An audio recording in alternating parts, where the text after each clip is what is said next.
La rôdeuse de la mer et du feu. Chapitre 23. Les loups.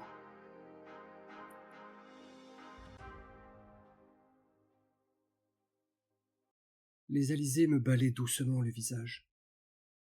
Le sable de la plage est mouillé et dur sous mes pieds nus.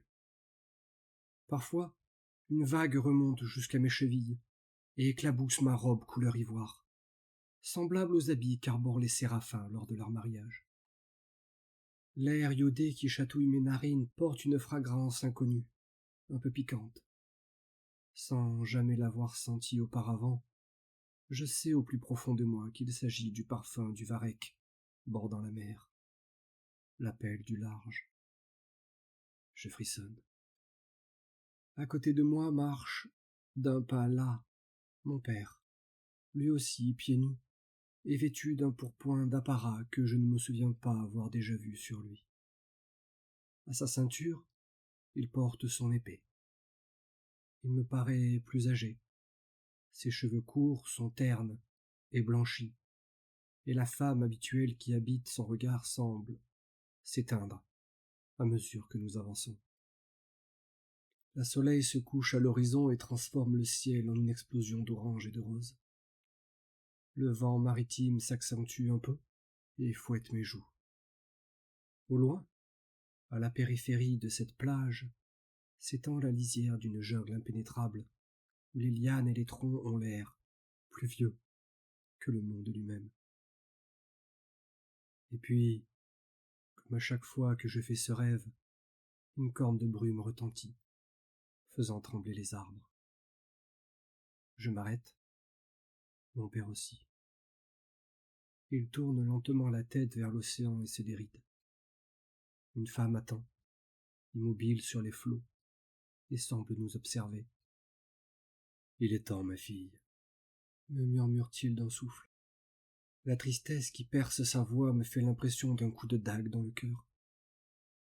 Une perle roule sur sa joue, et il se penche pour me baiser le front. Je veux le serrer dans mes bras, mais il disparaît. Comme une nappe de brouillard chassée par une rafale de vent, mon père se volatilise et n'est plus qu'un souvenir. Je tombe à genoux, sur le sable mouillé, les vagues s'écrasant sur ma poitrine. Et l'amer goût salé que je sens au coin de ma bouche ne vient pas de l'eau de la mer, mais de mes propres larmes, qui coulent abondamment de mes yeux embaumés. « Papa !» hurlai-je.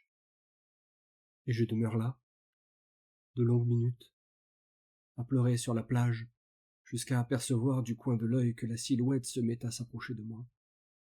C'est une femme, une ondine. Gracieuse, elle a les cheveux longs et noirs. Je distingue seulement cela d'elle. Le reste de son corps est enveloppé dans une robe mauve d'un éclat brillant, et son front est ceint d'une tiare, en argent peut-être. Elle s'immobilise à une vingtaine de mètres de moi, marchant sur l'onde et ignorant les vagues qui se fracassent sur ses mollets. Je ne vois pas ses traits, mais elle a l'élégance et la prestance d'une reine. Elle porte à la main la hampe d'un bâton, d'une rame ou d'une arme qui semble brisée à sa pointe. Je me relève doucement, le flot de mes larmes s'est tari. Je me retourne un instant, espérant toujours apercevoir mon père, mais la plage reste désespérément déserte. Je fais alors quelques pas sur les eaux et m'approche de l'ondine aux cheveux noirs. Mais à mesure que je m'avance, inexorablement, vers elle, le vent se fait de plus en plus fort, et sa silhouette paraît reculer, sans fin. Tout à coup, une nappe de brume m'enveloppe, et d'immenses tentacules surgissent de l'océan autour de la femme de la mer que je n'ai jamais pu rattraper. Un cri meurt dans ma gorge, les tentacules se referment, tout bascule dans le noir. Je me réveille en sursaut, trempé de sueur. Il fait encore sombre, mais je vois poindre les premières lueurs du jour par la fenêtre. Splinter penche la tête, ses yeux dorés m'observent sans ciller. Un mauvais rêve ? J'acquiesce, toujours tremblante. Il vient plaquer son front contre les miens, ronronnant doucement.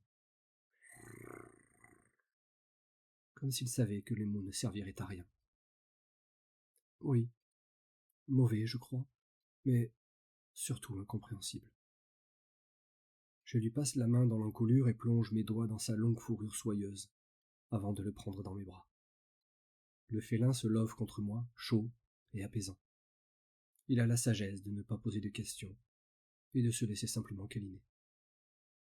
Je mets plusieurs grosses minutes à recouvrer mes esprits de ce réveil agité, puis, après ces caresses impromptues avec le barguet de mon père, je descends pour retrouver mes compagnons. Ils sont sans doute levés depuis un certain temps, car la plupart de leurs assiettes et de leurs bols sont vides. Une fois ma pitance terminée, nous payons, puis sortons de l'aubergeresse. Ma sœur nous attend à la cour. Derrière elle, j'aperçois une petite renarde qui l'observe en silence, tapie dans l'ombre des écuries, ses immenses oreilles dressées. Nous sommes donc complets, et cette deuxième journée de voyage ressemble à la précédente. Vers la fin de matinée, Eridan se rapproche. Il hésite, ses mains se crispent légèrement sur ses rênes, ouvre la bouche, la referme, puis « Je vois que vous avez arrêté de me fuir ». Il parle plus lentement qu'à l'ordinaire, comme s'il cherchait ses mots. « Je vous l'ai déjà dit, je ne fuis devant personne », répliquai-je du tac au tac. Même si je ne veux pas paraître désagréable, ma voix transpire encore de l'incompréhension énervante de mon rêve. Un sourire un peu trop forcé se dessine sur son visage. Ses épaules sont un peu trop raides. Il détourne brièvement le regard vers l'horizon avant de reprendre, désinvolte. « Si cela peut vous rassurer, vous n'êtes pas mon type de femme. » Je cesse de respirer. L'espace d'un battement de cœur, le temps que j'encaisse le coup. Partin, je m'attendais à tout, mais clairement pas à ça. Alors que j'ai l'impression d'entendre dans ma tête un miroir se briser en mille morceaux, je serre les dents et tente de me composer un masque d'indifférence. Je dis bien tente. Dans les faits, j'ai plutôt le sentiment que la crispation et la désillusion se voient sur mon visage comme une épée titan au milieu de sa toile. Ne le prenez pas mal, Sa voix vacille imperceptiblement. Il se racle la gorge, resserre sa prise sur les rênes de sa monture. Je préfère être clair. J'ai souvent été dans des situations semblables et... Vous ne m'intéressez pas! Les mots fusent et sortent de ma bouche comme une flèche.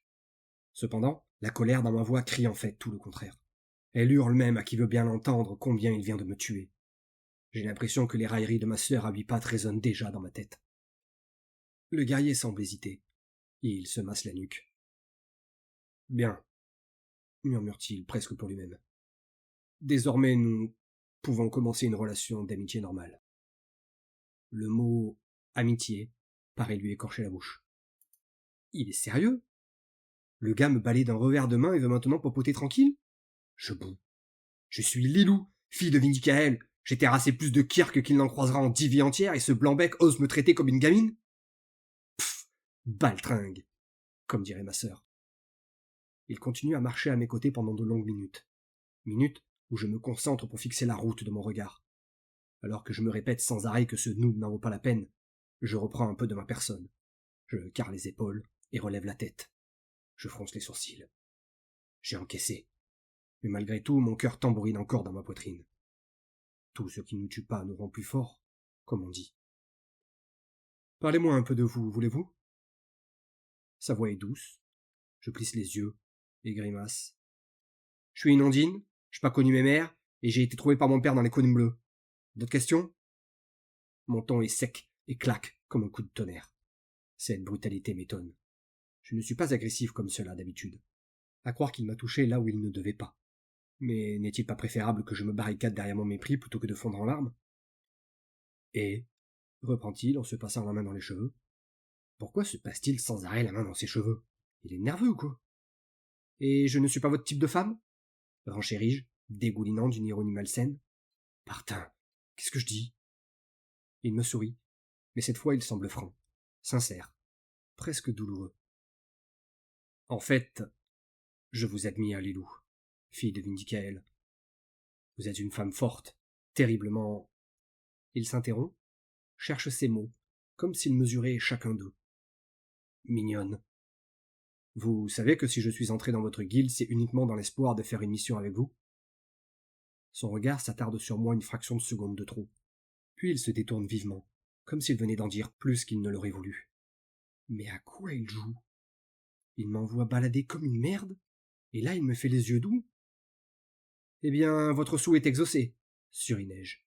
On va marcher dans la boue, sous la pluie, et traverser les contrées les plus dangereuses que vous ne franchirez jamais. Vous avez gagné le gros lot, visiblement.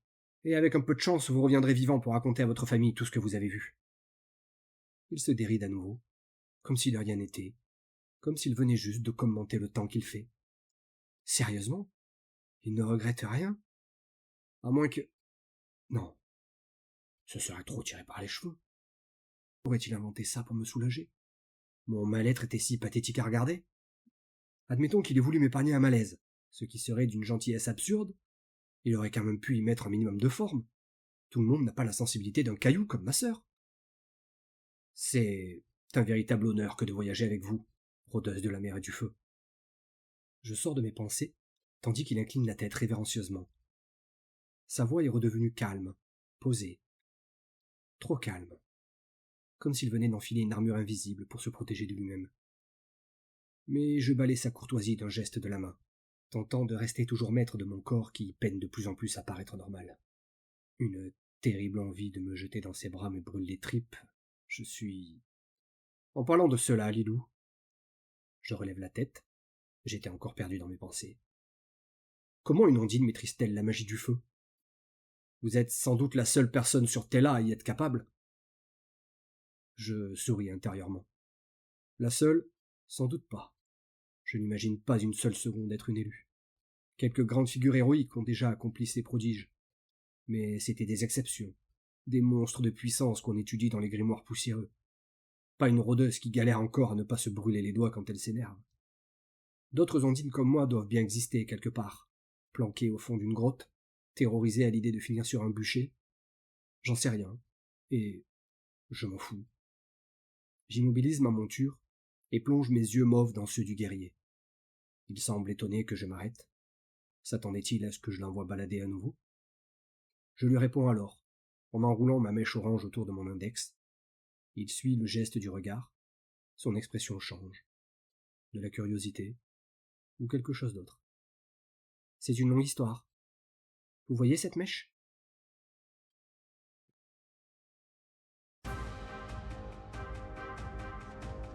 Chronologie antique des Myrmes. Les anciens royaumes. Seconde partie.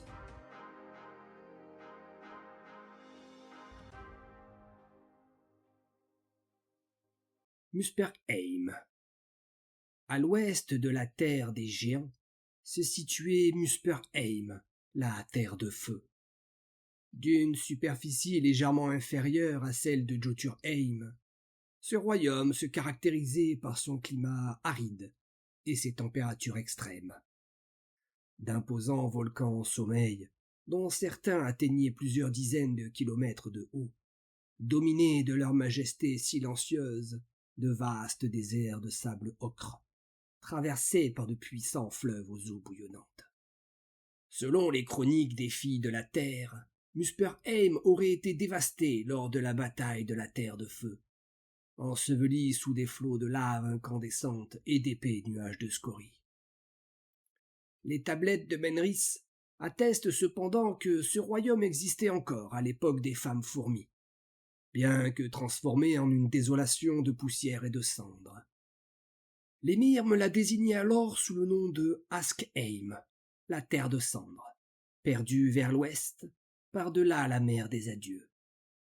Il convint de noter que certaines légendes ondines affirment que les navigatrices d'Atlas Atlata y auraient posé le pied il y a plusieurs siècles, quoique ces récits demeurent sujets à controverse parmi les érudits.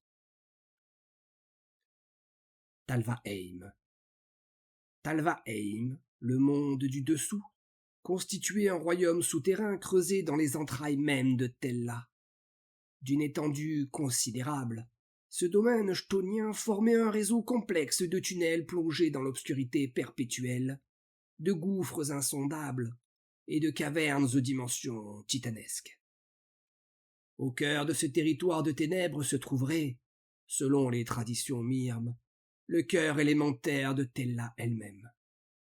Cet organe primordial pulserait son énergie à travers la Terre pour alimenter la vie et les éléments fondamentaux qui composent chaque cellule et chaque particule de notre environnement, ainsi que les alizés élémentaires qui animent notre monde. D'étranges tablettes découvertes dans les ruines de Giraz indiqueraient la position exacte de ce cœur au sein des galeries de l'Outre-Monde.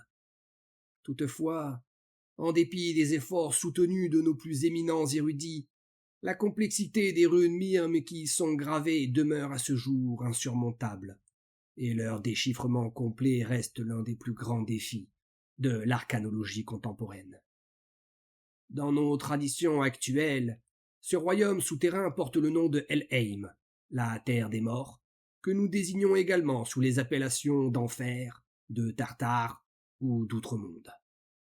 C'est en son sein, selon les prophéties anciennes, que résideraient les titans noirs condamnés par Tin, accompagnés de leur légion de créatures maléfiques, tous prêts à surgir pour nous anéantir lors du Ragnarok. Vanheim. Vanheim, le monde des eaux, constitue le dernier des anciens royaumes recensés par les filles de la Terre. Bien que les femmes fourmis qualifient ce domaine de royaume, cette désignation ne correspond pas à une terre émergée, mais englobe l'ensemble des étendues marines qui enveloppent Tella, les mers du Sud, l'océan de glace, la mer infinie et la mer des adieux. Les chroniques Mirmes mentionnent l'existence d'autres mers et océans datant d'avant la guerre des Titans, aujourd'hui disparus ou profondément transformés.